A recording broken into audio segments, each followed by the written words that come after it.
कर्मठ एवं जुझारू प्रदेश अध्यक्ष आदरणीय रविंद्र रैना जी से निवेदन करूंगा कि वह मंच पर आए और हम सबका मार्गदर्शन करें। जोरदार तालियों के बीच इनका स्वागत होना चाहिए।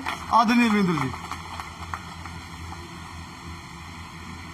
बोलिए भारत माता की, भारत माता की, भारत माता की। स्वर्गीय परम श्रद्धेय डॉक्टर श्यामा प्रसाद मुखर्जी जी के जन्म दिवस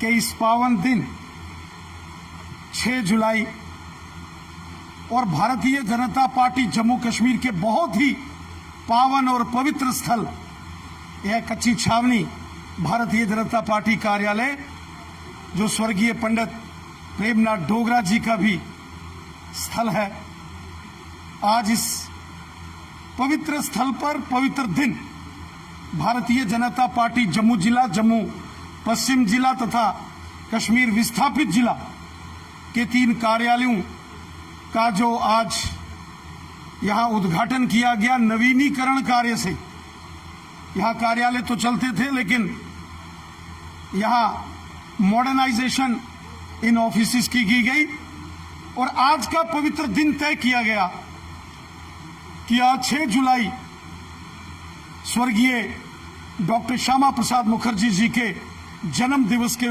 पावन दिन हम इन 3 कार्यालयों का उद्घाटन करेंगे।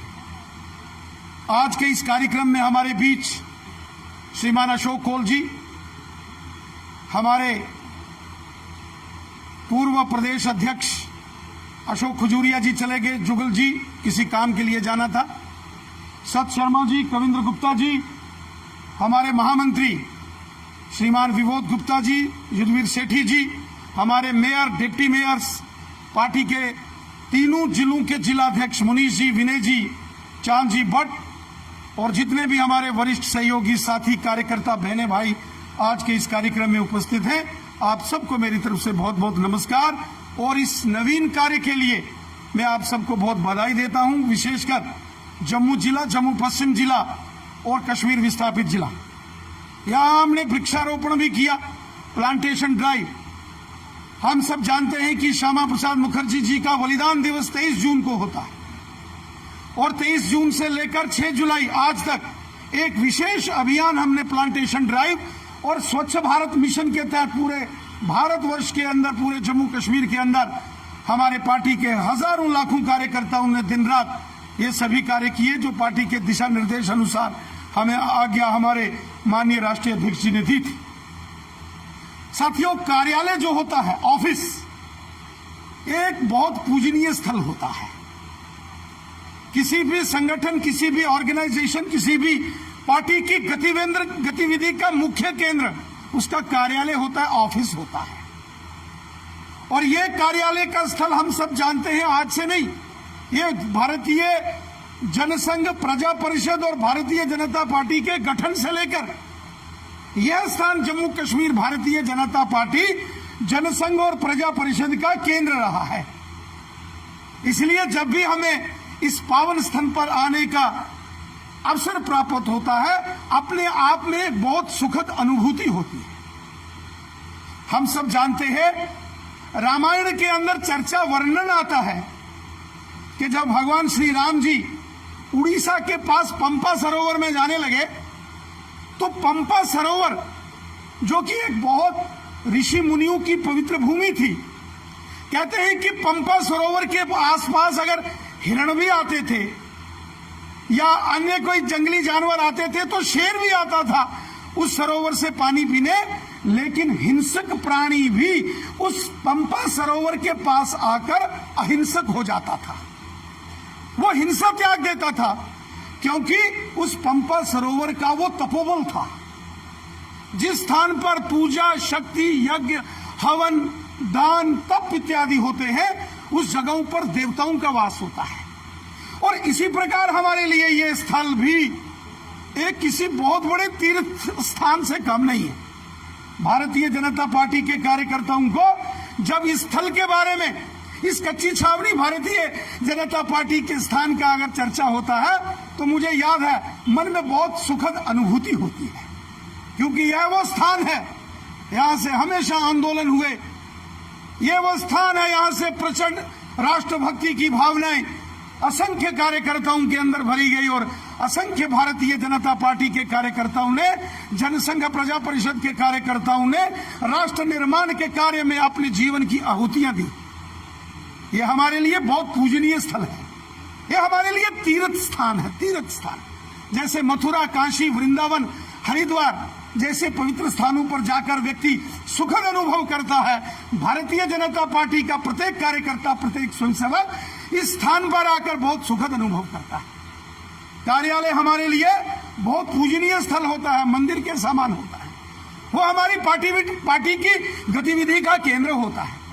साथियों, आज जिस मुकाम पर जम्मू कश्मीर भारतीय जनता पार्टी पहुंची है, आज जम्मू कश्मीर के हर पोलिंग बूथ पर भारतीय जनता पार्टी का कार्यकर्ता है, आज हर शक्ति केंद्र के ऊपर भारतीय जनता पार्टी की गतिविधि होती है, हर मंडल, जिला, प्रांत, जम्मू हो या कश्मीर घाटी हो, आज जम्मू कश्मीर के कोने कोने में जो भारतीय जनता पार्टी का विशाल स्वरूप आपको दिखाई देता है, उसके पीछे इसी तपो स्थल, इसी तीर्थ स्थान का महत्वपूर्ण योगदान रहा।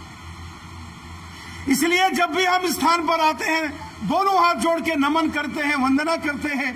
जैसे माननीय प्रधानमंत्री जी पहली बार संसद भवन में गए तो संसद भवन की सीढ़ियों में उन्होंने नतमस्तक होकर लोकतंत्र के उस मंदिर की पूजा अर्चना की थी, उसी प्रकार हमारे लिए यह स्थान महत्व का है।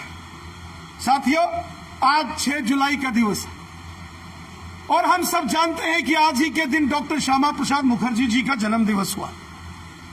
कलकत्ता के अंदर जन्मे डॉक्टर श्यामा प्रसाद मुखर्जी जी ने एक प्रधान, एक विधान, एक निशान के लिए जो उग्र आंदोलन किया था। लखनपुर, पंजाब से जब माधोपुर पार करके लखनपुर आते थे तो परमिट सिस्टम चाहिए होता था। उस वक्त के जो दिल्ली के अंदर बैठे कांग्रेस के हुक्मरान थे या जम्मू कश्मीर के अंदर बैठे नेशनल कॉन्फ्रेंस के हुक्मरान थे, उन्होंने एक विभाजनकारी सीमाएं बना दी थी, ऐसे कानून बना दिए थे, ऐसे प्रपंच खड़े कर दिए थे, ऐसा लगता था कि जम्मू कश्मीर भविष्य में पता नहीं भारत के साथ रहेगा कि नहीं रहेगा। जम्मू कश्मीर में आने के लिए परमिट सिस्टम चाहिए होता था। परमिट सिस्टम उस वीजा पासपोर्ट के जैसा है जैसे आपको अमेरिका, इंग्लैंड, आपको कहीं जापान, जर्मनी, रूस, फ्रांस जाना। जब जम्मू कश्मीर भारत भूमि है और जम्मू कश्मीर केवल जम्मू कश्मीर 1947 से भारत भूमि नहीं है। उत्तरम यत् समुद्रस्य हि मध्यश्चैव दक्षिणम वर्ष तद नाम भारत भारती यत्र संतिता, यजुर्वेद के अंदर लिखा है। आदि अनादि काल से ये हमारी मातृभूमि है, लेकिन इन कांग्रेसियों के षड्यंत्रकारी जो रणनीति थी, अंग्रेजों के साथ मिलकर इन्होंने षड्यंत्र किए कि जम्मू कश्मीर में आने के लिए आपको परमिट सिस्टम चाहिए। किसी को हरिद्वार जाना है, मथुरा, काशी, वृंदावन जाना है, किसी को किसी तीर्थ स्थान में जाना है और देश भर के किसी धार्मिक सज्जन पुरुष को मां वैष्णो देवी जी के दर्शन आना है, अमरनाथ जी, नंगाली साहब पुंछ में जाना है या किसी और देव स्थान शाहदरा शरीफ जैसी श्राइन में जाना है, तो आपको पासपोर्ट चाहिए, परमिट चाहिए। उसके लिए उग्र आंदोलन श्यामा प्रसाद मुखर्जी और पंडित प्रेमनाथ डोगरा जी की क़यादत में और महाराजा हरि सिंह बहादुर, जो कि हमारे भारतीय जम्मू कश्मीर के अंदर प्रजा परिषद के संस्थापक सदस्यों में से एक थे महाराजा हरि सिंह बहादुर, इन सब ने मिलकर आंदोलन लड़ा और श्यामा प्रसाद मुखर्जी तिरंगा झंडा लेकर बिना परमिट जम्मू कश्मीर के अंदर आए। उनको गिरफ्तार कर लिया गया। 23 जून 1953 को उनकी श्रीनगर के अंदर जेल में हत्या कर दी गई। पूरे देश में उग्र आंदोलन हुआ। यहाँ दो प्रधानमंत्री होते थे, एक भारत का, एक यहाँ, वो उस आंदोलन के बाद समाप्त हुआ, लेकिन 2 झंडे और 2 कानून यहाँ थे। सतत संघर्ष हुआ और फिर वो दिन, पवित्र दिन आया 5 अगस्त 2019 को, जब हमारे देश के माननीय प्रधानमंत्री नरेंद्र मोदी साहब की अध्यक्षता में और हमारे देश के माननीय गृह मंत्री अमित शाह साहब ने वो 2 निशान और 2 विधान भी मिटाकर पूर्ण रूप से जम्मू कश्मीर का एक एकत्रीकरण भारत के साथ किया है। जो संवैधानिक अड़चने थी, जम्मू कश्मीर मैंने आपको पहले कहा आदि अनादि काल से भारत भूमि है, ये कोई 1947 से भारत भूमि नहीं है, आदि अनादि काल से ये भारत भूमि है। लेकिन जो संवैधानिक कॉन्स्टिट्यूशनल ग्लिचेस जो बनाने की साजिश की गई थी उनको भी मिटा दिया गया। साथियों, एक लंबा संघर्ष हमारे कार्यकर्ताओं ने लड़ा है और इसी पवित्र स्थान से लड़ा है।